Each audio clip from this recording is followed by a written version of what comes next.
আমরা দীর্ঘদিন ধরে ২১-এর ফুল দিতে আসি, আমরা শহীদদেরকে সম্মান জানাতে আসি, অনেক দিন থেকে হয়ে আসছে।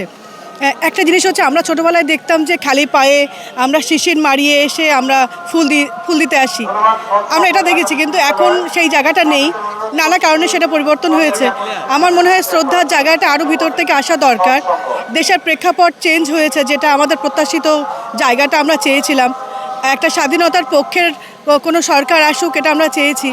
সেই সরকার যেই হোক, এটা নিয়ে আমাদের মাথা ব্যথা না, কিন্তু নিশ্চয়ই মানুষের কথা বলবে, সব মানুষের বাক স্বাধীনতার পক্ষে থাকবে, মানুষের স্বাধীনতার পক্ষে থাকবে, ৭১-এর মুক্তিযুদ্ধের পক্ষে থাকবে।